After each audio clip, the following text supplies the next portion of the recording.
수요일 새벽기도 나오신 성도님들을 예수님의 이름으로 환영하고 축복합니다. 오늘 하나님 말씀은 요엘서 2장 1절부터 18절 말씀입니다. 시온에서 나팔을 불며 나의 거룩한 산에서 경고의 소리를 질러 이 땅 주민들로 다 떨게 할지니 이는 여호와의 날이 이르게 됨이니라. 이제 임박하였으니 곧 어둡고 캄캄한 날이요 짙은 구름이 덮인 날이라. 새벽빛이 산 꼭대기에 덮인 것과 같으니 이는 많고 강한 백성이 이르렀음이라.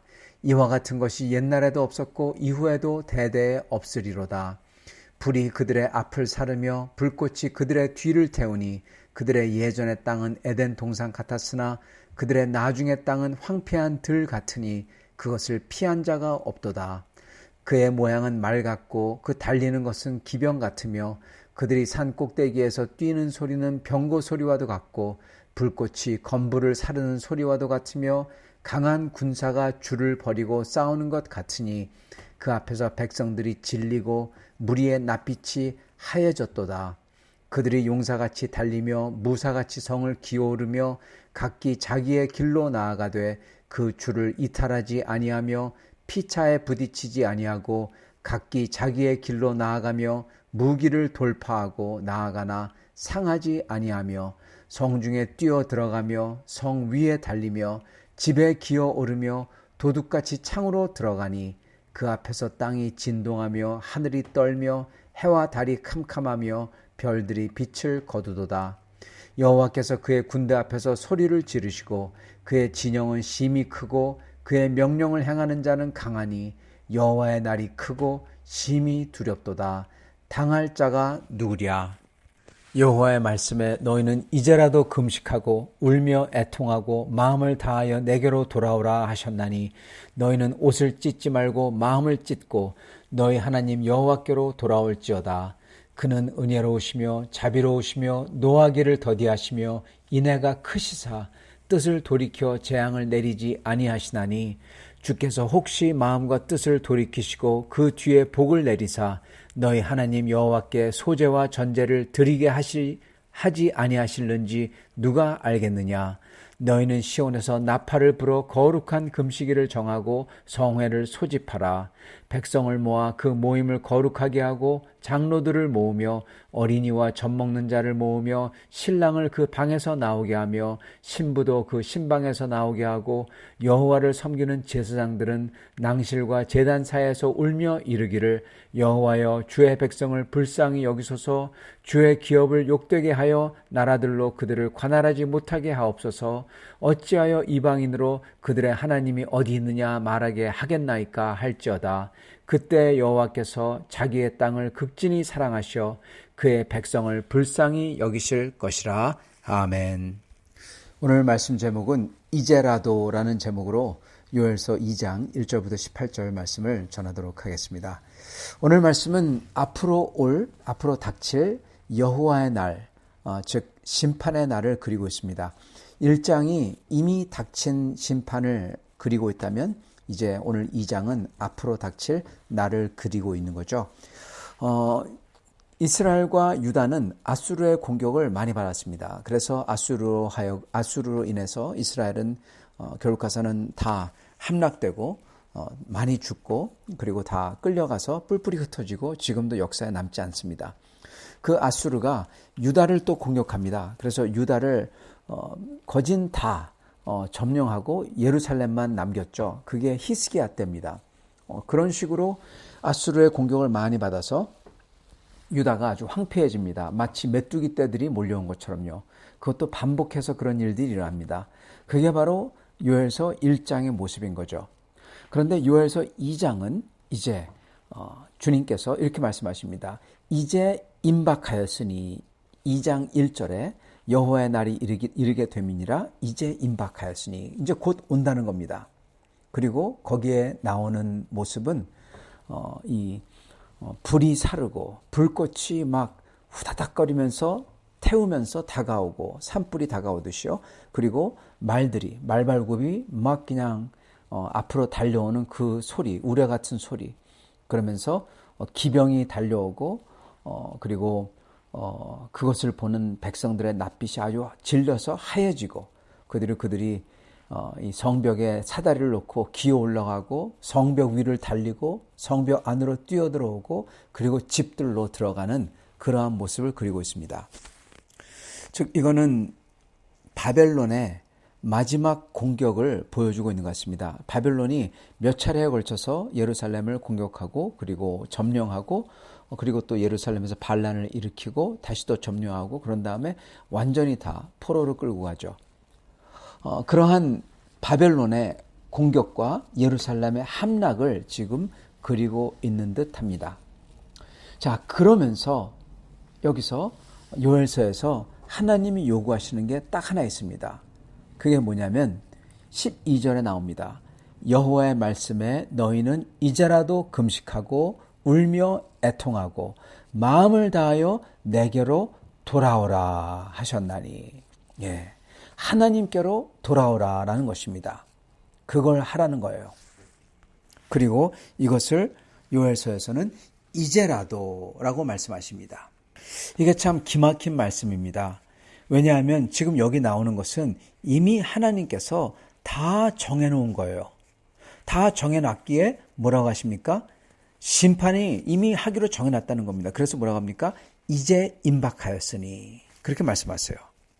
다른 선지서들을 보면은 하나님께서 뉘우치지 아니하겠다. 즉 하나님께서 바꾸지 아니하겠다. 이미 이 심판들을 내리기로 작정하셨다라는 거죠. 그리고 그게 오늘 말씀에 보면 이제 코앞으로 다가왔다라는 겁니다. 그 무섭고 공포스러운 전쟁이, 성의 함락이, 이런 자들이 불과 말과 바람같이 닥쳐올 텐데, 그런데 하나님께서 하신 말씀이 이제라도 돌이켜라, 그렇게 말씀하시는 것입니다. 어떻게 주님께 돌아오냐 이렇게 말씀하세요. 금식하고 울며 애통해하고 옷을 찢지 말고 마음을 찢어서 마음을 다해서 주님께 돌아오라, 이렇게 말씀하시는 겁니다. 즉 옷을 찢지 말고 마음을 찢으라는 것은 겉으로 그냥 옷을 찢는다, 그냥 형식적으로 그냥 해야 되기 때문에 그게 아니라 마음을 찢고 정말 마음을 찢으라는 겁니다. 정말 슬퍼서 비통해서 우는 것처럼, 어제 말씀드렸던 것처럼 정말 그렇게 곡을 하고 그렇게 울면서 소리 높여서 부르짖고 그리고 금식하고 죽기 아니면 살기다, 그러한 각오를 가지고 주님께 돌아오라는 겁니다. 여기서 돌아오라는 것은 회개하라는 겁니다. 회개는 돌이키다라는 말하고 똑같습니다. 회개와 돌이키다, 이게 히브리어로 딱 동일한 건데요. 그게 바로 슈브라는 단어입니다. 슈브, 돌이키다. 주님께 돌이키라, 주님께 회개하라, 그 뜻입니다. 그랬을 때 이렇게 말씀하십니다. 그는 은혜롭고 자비롭고 인애가 크사 뜻을 돌이켜. 아까 돌이켜가 뭐죠? 회개하여. 하나님이 회개하신다는 거예요. 요나서에도 보면 하나님이 뜻을 돌이키다, 회개하셨다, 그렇게 나옵니다. 뜻을 돌이켜 하나님이 회개하셔서 재앙을 내리지 않으리니, 이렇게 말씀합니다.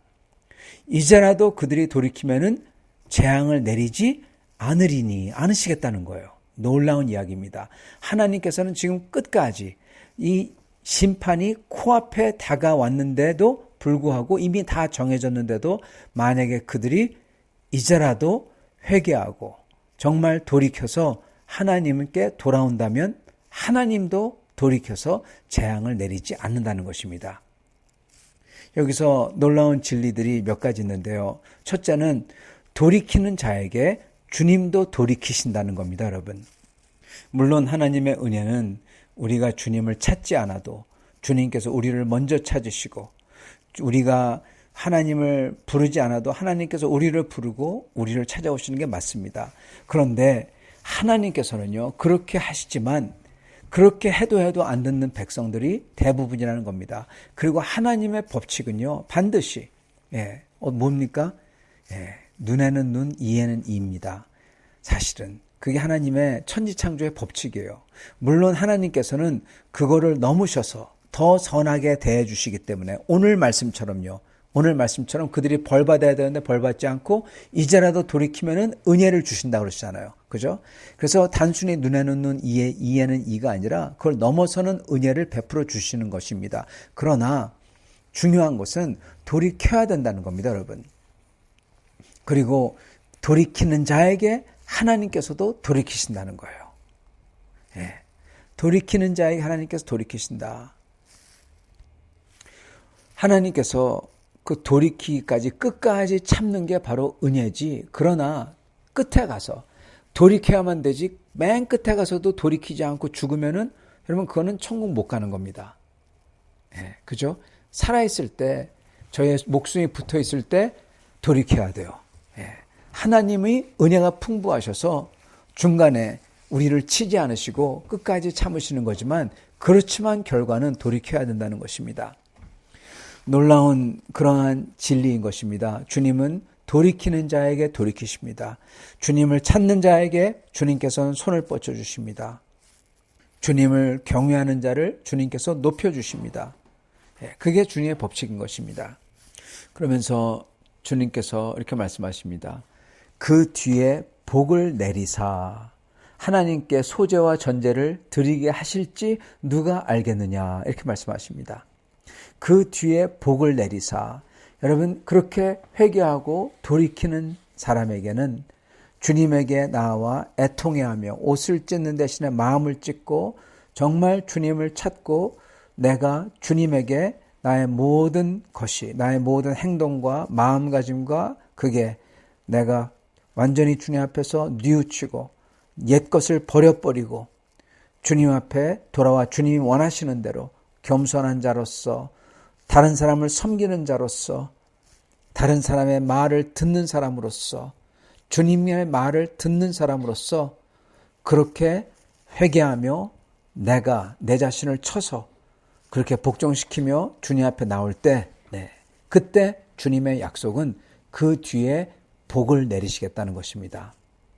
성도 여러분, 저희가 회개할 때 많은 사람들은 회개를 갖다가 안 하는 이유가 회개를 하면은 손해보는 것 때문에 회개를 안 해요.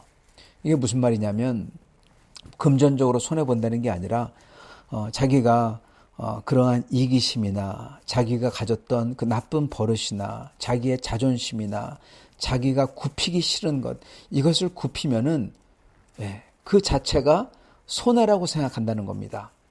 아깝다고 생각한다는 거예요. 내가 얼마나 높은 사람인데 내가 얼마나 이렇게 인생을 이런 철학을 가지고 살아왔는데 이걸 어떻게 버릴 수가 있냐 그렇게 생각한다는 것입니다. 여러분 다윗은 달랐어요. 다윗은요 이게 주님이 기뻐하지 않는다 그러면은 그 자리에서 펄쩍 뛰면서 그걸 버리면서 주님 내가 언제 그랬어요? 이랬던 사람입니다. 그렇게 주님을 따랐던 사람이에요. 모양이라도 버린 것입니다. 그게 주님이 기뻐하지 않는다는 거면요. 그렇게 주님 앞에서 많은 사람들은 다윗과는 다르게 굼뜨게 한다는 거예요. 아니 굼뜬 정도가 아니라 아예 하지 않는다는 겁니다. 왜냐하면 자기 자존심이 있고 자기가 버리기 싫은 거예요. 그런데 주님께서는 그렇게 다윗처럼 즉각 펄쩍 뛰면서 나의 그러한 모습을 얼른 버려버리고 주님 앞에 진정으로 내 자신을 쳐서 주님 앞에 정말 죽은 척이라도 죽으라면 죽은 척이라도 하는 신용을 하는 식으로 주님 앞에 나아가 정말 주님을 순종하려고 하는 사람을 주님께서 어떻게 하신다고요? 복을 내리사 복을 주시겠다는 것입니다. 이거는 확실한 주님의 약속입니다. 복을 내리십니다. 그 복은 어떠한 복일까요? 그 복은 어떻게 보면은 주님 안에서 건강한 것도 있겠고 그리고 안 풀리는 게 풀리는 것도 있겠고 잘 사는 것도 있겠고 부유해지는 것도 있을 겁니다. 그러나 오늘 말씀에 보면요 이렇게 말씀하십니다. 하나님께 소재와 전제를 드리게 하실지 그 뒤에 복을 내리사 하나님께 소재와 전제를 드리게 하실지 이게 무슨 얘기입니까? 뭐가 복입니까? 하나님께 내가 드릴 수 있는 게 복이라는 겁니다. 즉 이게 무슨 얘기냐? 하나님이 나를 다스리고 내가 주님을 경외하고 하나님과 나와의 관계가 제대로 된 거예요. 그래서 하나님이 나를 다스리시는 거예요. 나와 같이 있는 거예요. 그러므로 내 삶 속에 주님의 질서와 주님의 안정과 주님의 평화와 보호하심과 넉넉함과 이게 넘치는 겁니다. 이러한 복을 주시겠다는 거예요. 그러시면서 이렇게 하라고 하십니다. 구체적인 내용도 가르쳐 주십니다.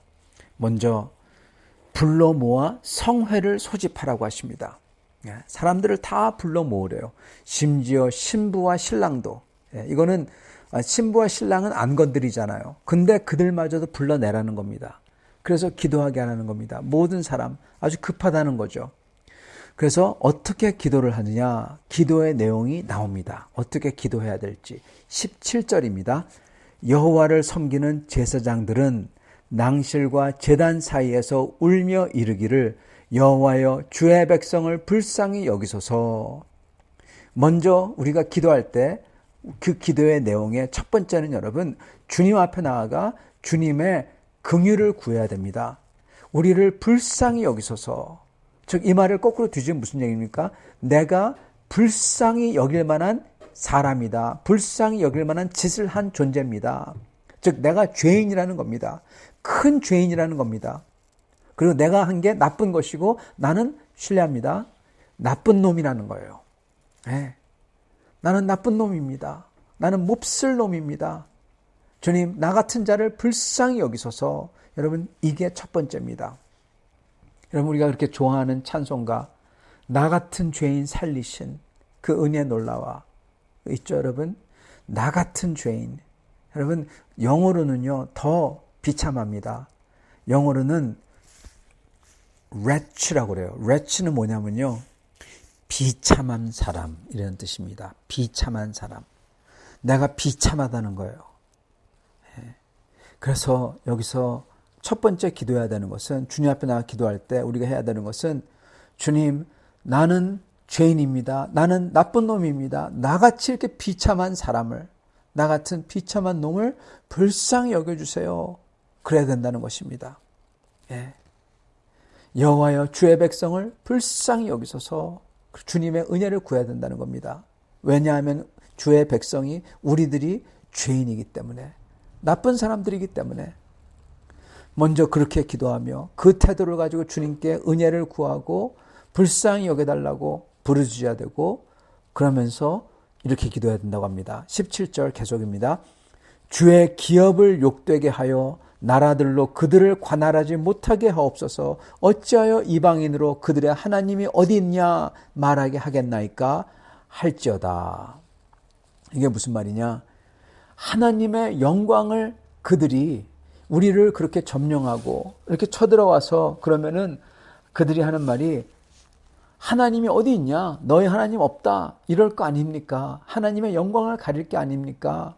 하나님, 이러한 일이 일어나지 않도록, 하나님의 영광을 가리지 않도록 주님께서 긍휼히 여겨주세요. 이렇게 기도하라는 겁니다. 성도 여러분, 이게 우리가 기도해야 되는 두 번째 기도인 것입니다. 항상 우리는 기도할 때 첫째는 죄인으로서 주님 앞에 긍휼히 여기는, 주님에게 불쌍히 여겨달라고 그렇게 주님에게 죄인으로서 주님의 은혜를 구해야 되고, 두 번째 구해야 되는 것은 주님의 영광을 위해서 구해야 됩니다. 여러분, 주기도문에서도 바로 그거죠. 뭐라고 가르치십니까? 우리 예수님께서 나라의 임하옵시오며 뜻이 하늘에서 이루어진 것 같이 땅에서도 이루어지리이다. 이름이 거룩히 여김을 받으시오며 그러잖아요. 그게 다 하나님의 영광입니다. 하나님의 영광을 놓고 기도하라는 거죠. 마찬가지로 여기서도 우리를 불쌍히 여겨달라는 기도를 하면서 또 동시에 어떤 기도를 하냐? 주님에게 주님의 영광을 위해서 이렇게 해주세요. 그렇게 구한다는 겁니다. 주님의 영광을 위해서 주님의 백성을 불쌍히 여겨주세요. 이렇게 기도하는 거죠. 사실 우리도 마찬가지입니다. 우리도 주님에게 나아가 주님의 영광을 위해서, 주님이 저를 이렇게 주님의 백성으로 구원해 주시고 불러주셨는데, 주님 이렇게 하셨는데 이러한 나를 그냥 계속 죄 속으로 놔두실 것입니까? 내 죄에서 나를 구해주세요. 나의 이기심과 나의 고집과 아집과 듣지 않음과 내 말만 하는 것과 내 교만과 이것을 깨부숴 주세요. 나를 온전하게 해주세요. 그렇게 기도하는 것입니다. 왜? 그게 죄이기 때문에, 내가 거기서 구원받아야 되기 때문에. 주님에게 나아가 그렇게 주님의 영광을 위해서 기도하는 것입니다. 마찬가지로 다른 성도들을 위해서도 마찬가지입니다. 주님께서 저분을 저렇게 주님 안에서 부르셨지 않습니까? 저분이 주님 안에서 온전하게 될 수 있도록 주님께서 저를 불쌍히 여겨주시고, 그리고 그분에게 은혜를 주세요. 주님의 영광을 위해서 주님께서 임하여 주세요.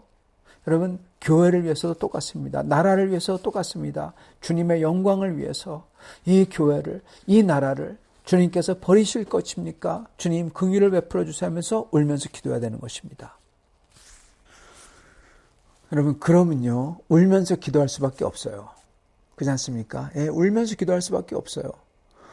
왜냐하면은 내가 죄인이고, 그리고 이렇게 다른 형제 자매들이, 주님의 교회가, 주님의 나라가, 이 나라가 주님 보시기에 너무나 부족하고 너무나 죄인이고, 그러기 때문에 주님의 영광이 가리울까봐, 예, 얼마나 안타깝습니까? 그러기 때문에 울면서 기도할 수밖에 없는 겁니다.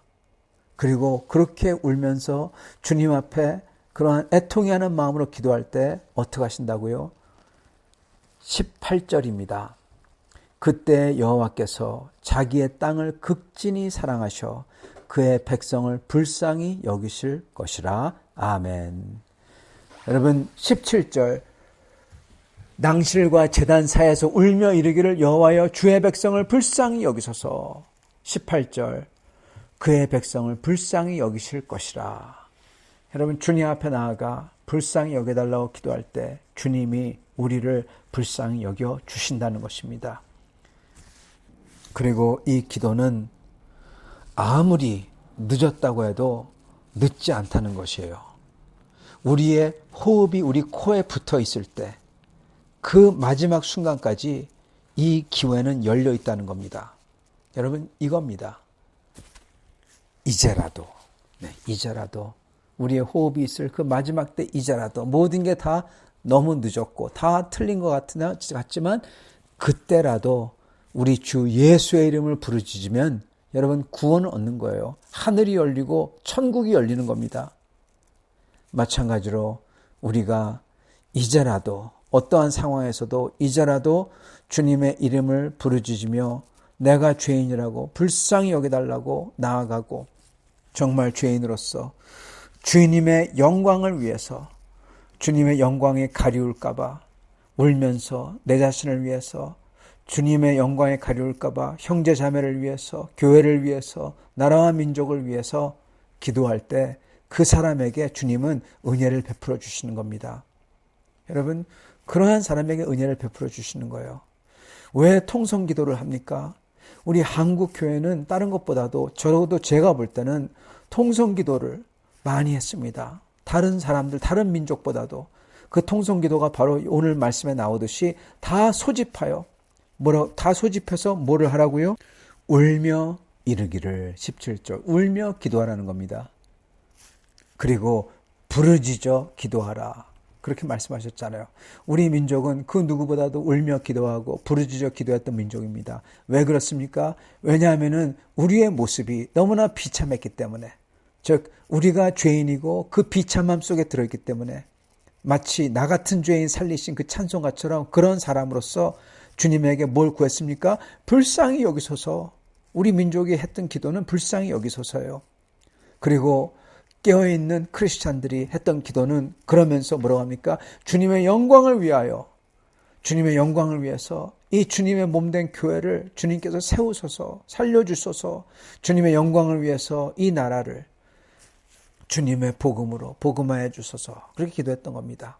여러분, 그리고 그렇게 기도한 사람들에게 주님께서는 그들을 불쌍히 여기셨고, 그들이 기도한 대로 그 백성과 나라와 사람들을 불쌍히 여기셨던 겁니다. 이제라도, 사랑하는 성도 여러분, 오늘 저희도 이제라도 주님 앞에 나아가 죄인으로서 주님의 이름을 부르짖고, 그리고 이제라도 주님 앞에 나아가 주님의 영광을 위해서 부르짖는 저희가 될 수 있기를 바랍니다. 같이 기도하겠습니다. 하나님 아버지, 주여 감사와 찬양을 드리옵나이다. 주여 오늘 말씀을 통해서 이제라도 주여 어느 때라도 늦지 아니하사오니 우리가 호흡이 붙어있는 순간 주님께 나아가 내가 죄인으로서 울며 내 모습을 놓고 기도하며 주의 백성을 위하여 그리고 복음을 위해서 나라와 민족을 위해서 기도할 때 주께서 저희를 보시고 긍휼히 여기신다고 하셨사오니 주여 저희가 그렇게 주님의 긍휼을 구하는 불쌍히 여겨달라는 그러한 울며 기도하는 저희가 될 수 있도록 축복하여 주시옵소서. 주여 그렇게 애통해하는 자들이 주님께서 기쁘게 여기시고 애통하는 자에게 복이 있나니 주님께서 분명히 약속하셨사오니 주여 전부 다 애통하며 주님을 찾으며 부르짖는 성도를 다 되도록 축복하여 주시고 그런 성도들마다 주여 주님께서 주시는 말할 수 없는 위로와 말할 수 없는 기쁨과 주님의 은혜를 불쌍히 여기심을 다 받을 수 있도록 축복하여 주옵소서. 예수 그리스도를 받들어 기도드리옵나이다. 아멘.